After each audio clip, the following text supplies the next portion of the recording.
Good morning students, welcome to online classes. अभी हम लोग हिंदी में राष्ट्र की मर्यादा पढ़ रहे थे। राष्ट्र की मर्यादा में अभी तक हम लोग पढ़े कि सिकंदर पोरस के पास दूत बनकर आता है अपनी मित्रता का संदेश लेकर, लेकिन पोरस उसे अस्वीकार कर देता है। तो सिकंदर का दूत कहता है कि या तो आप युद्ध कीजिए या हमारी मित्रता स्वीकार कीजिए। तो पोरस का कहना है कि हम राजद्रोह नहीं कर सकते, हमें युद्ध मंजूर है। और इतना सुनकर जब उसके दूत जाने को तैयार होता है तो पोरस उसे रोकने को कहता है, क्योंकि भोजन का समय हो चुका रहता है। कहते हैं भारतीय अतिथियों को भूखा नहीं भेजते हैं। और अब जैसे किसी नाटक में पहला सीन खत्म होकर दूसरा सीन स्टार्ट होता है, उसी तरह इस कहानी में पहला दृश्य यहीं तक खत्म होता है और अब दूसरा दृश्य शुरू होता है। दूसरा दृश्य में स्थान है पोरस, समय है भोजन करने का, और स्थान है महाराजा का पाकशाला अर्थात इसका रसोई घर। देखते हैं आगे। महाराज पोरस, सिकंदर का राजदूत, अमात्य, सेनापति तथा अन्य सामंत यथास्थान बैठे हैं। नौकर सबके सामने थालियां परोस रहा है। महाराज के सम्मुख सोने की थाली रखी जाती है और सोने की वैसी ही एक थाली राजदूत के सामने, जो महाराज के पास ही दिया और बैठा है, रखी जाती है। शेष सभी के सामने चांदी की थालियां रखी हैं। परोसने वाले नौकर राजदूत को छोड़कर सबकी थालियों में विविध प्रकार के व्यंजन एवं पूड़ियाँ रखते हैं। तो पोरस कहता है, इनके लिए भी लाओ। महाराज राजदूत की थाली की ओर संकेत करते हैं। नौकर एक चमकती हुई रोटी लाकर राजदूत की थाली में रख देता है। रोटी स्वर्ण की बनी हुई है और उसमें हीरे जड़े हैं। सभी देखकर चकित होते हैं। राजदूत अतिप्रक अर्थात आश्चर्यचकित है। तो पोरस कहता है, खाना शुरू करते हुए, भोजन आरंभ कीजिए। सभी खाना आरंभ करते हैं।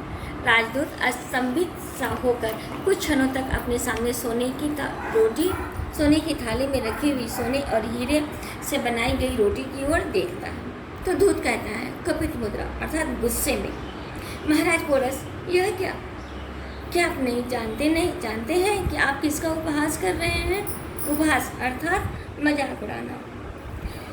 तो पोरस कहता है, आपको कैसे भ्रम हो गया कि मैं किसी का उपहास कर रहा हूँ?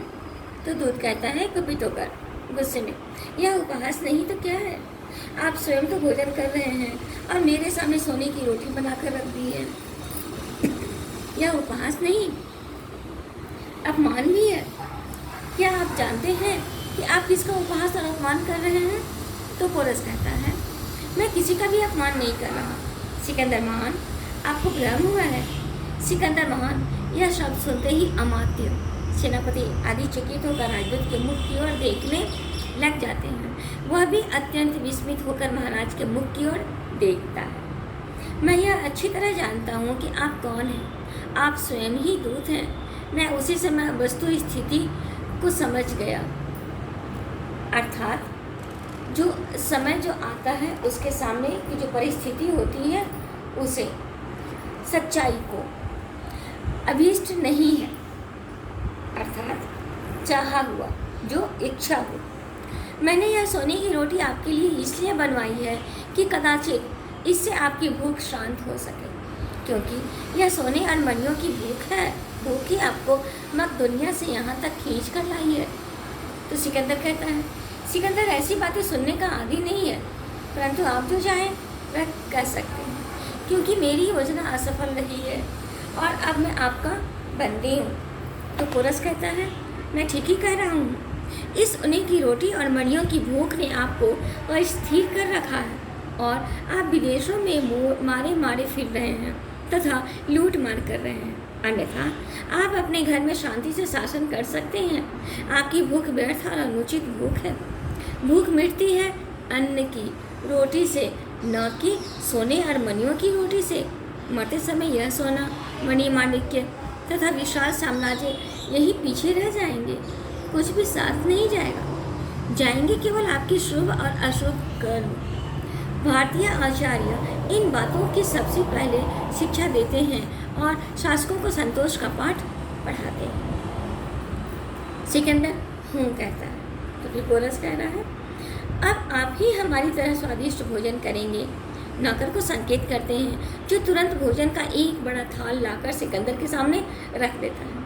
आप कुछ और सोच आए थे, परंतु ईश्वर की इच्छा से कुछ और हो गया है। आप सचमुच अब मेरे बंदी हैं और मैं आपसे जैसा व्यवहार चाहूँ कर सकता हूँ, ठीक है ना? तो सिकंदर कहता है, इसमें अब कहने सुनने की बात ही क्या है? पोरस कहता है, परंतु मैं आपको बंदी नहीं समझता, आप तो राजदूत हैं ना? अट्टहास करते हैं, अर्थात जोर से हंसते हुए। आप राजदूत बनकर मेरे पास आए हैं। वहाँ मैंने आपसे अपने राष्ट्र के गौरव और सम्मान की बात कही थी और आपसे निवेदन किया था कि हम अपने देश के साथ द्रोह नहीं कर सकते। आपकी युद्ध की चुनौती को हम स्वीकार करते हैं। अब आप हमारी राष्ट्र मर्यादा भी देखेंगे।